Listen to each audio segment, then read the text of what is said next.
Well, one more session talking about Frazetta. This time we're going to talk a little bit more about the Canaveral plates. And once again, these are the two cover illustrations from the Canaveral press books from 1962 and 1965.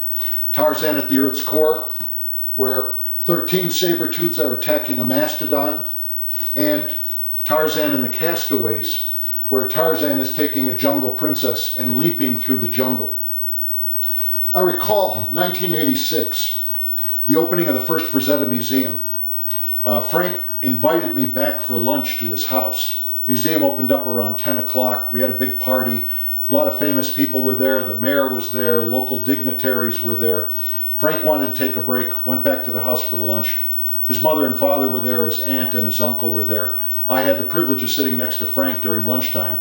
In my pocket, I had kept with me a few photos of some of the Canaveral plates. And when the timing was right, I brought them out, gave them to Frank, and I said, "Frank, what do you think about these things?" And he looked at them, he said, "Oh, you want to talk about these again, huh?" I said, "Yeah, of course. This is some of your best work." And he said, "Well, I'll tell you, I'll be very honest with you."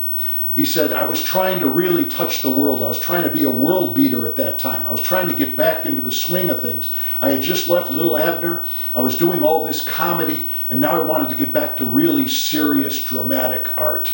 And so I wanted to really show everyone what I could do. I wanted to be a world beater."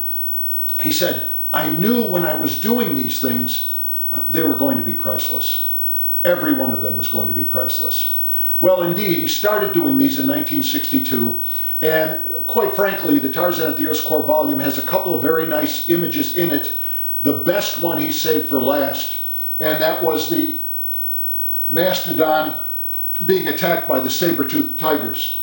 Now, what an amazing piece to draw right after leaving Bigfoot comedy at Little Abner and drawing that for 8 years. All of a sudden, he jumps into a new field and draws something like this. Just remarkable. And where did this image come from? Where did the idea come from? Straight out of his imagination. There was no photo reference, there was no swiping, there was no borrowing. It was simply Frazetta looking inside of himself and coming up with something like this.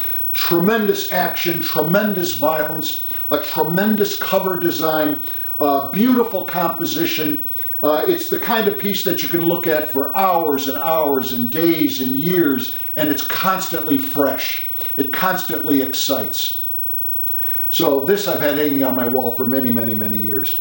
I remember when I first bought it, I was doing the deal with Frank, and Ellie Frazetta, his wife, was sitting on the couch, and she was holding the piece, and she looked at me and she said, "David, remember, this is the kind of piece that made Frank world famous."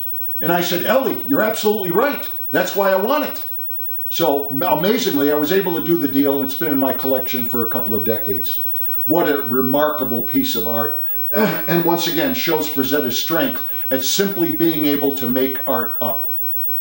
Well, we go from this piece in 1962 and go to the cover piece from 1965, Tarzan and the Castaways.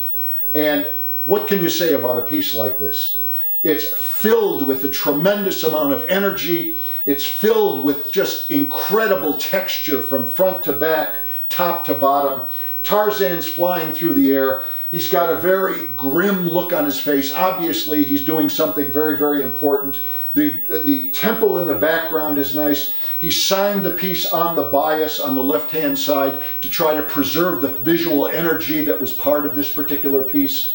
Once again, it's a theme we've seen 1,000 times, but in the hands of a master like Frazetta, there's nothing like it.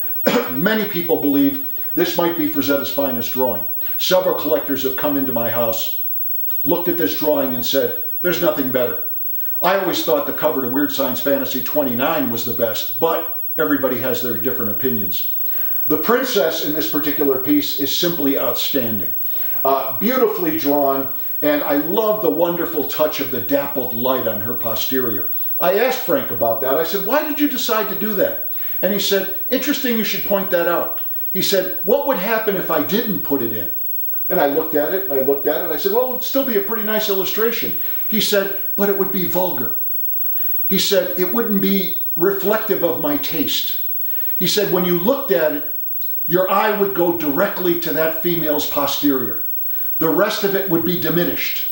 This way it softens up the effect. It gives it a more subtle effect. And the rest of the composition comes into better focus. That's why he put that dappled light on the posterior. The more I thought about that, the more I thought, amazing. Amazing that he could see that. Amazing that he could know that that's exactly what was needed at that point. Now, once again, these Canaveral plates, they simply represent the best of Frazetta's artistic output, in my opinion. I've always searched them out for decade upon decade upon decade of collecting. And once again, let's not get the wrong impression. I love all the other illustrators. As I said in the previous video, I've owned 10 Flash Gordon pages by Alex Raymond. I think they're absolutely superb, outstanding, dramatic, impressive, large. But ultimately, I traded them away or sold them in order to raise money to get something like this. To me, this was even more impressive. Even though all these other illustrators were that good, Frazetta was just a little bit better. For me, I got more satisfaction out of it. God forbid, I don't tell other people how to spend their money. I don't diminish the excellent qualities other illustrators have.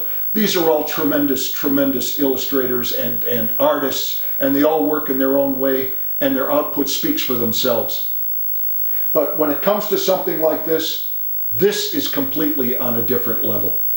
So this was one we were going to put on the cover. We thought it might not fit on the cover properly because of all the text that had to be added, but this is certainly worthy of a cover of the catalog. And anybody that gets a piece like this is going to have one of the finest pieces that Frazetta ever produced. So these are the two cover illustrations from Tarzan at the Earth's Core and Tarzan and the Castaways. By the way, also, bear in mind, this is a one-man operation when I'm doing these videos. I basically set up a camera on a tripod, I turn on the lights, I sit down, I start talking.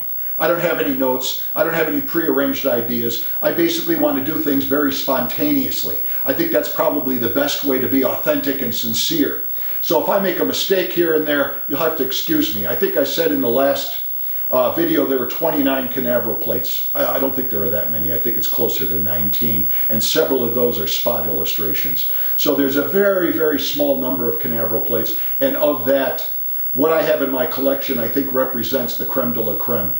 So when you're looking through this catalog when it's produced, it's going to be a visual feast for the eye. You're simply going to love these pieces. And I certainly hold them in high esteem, and I think most serious collectors also hold them in high esteem.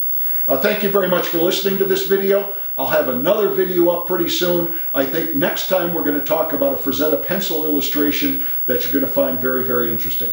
Thanks again.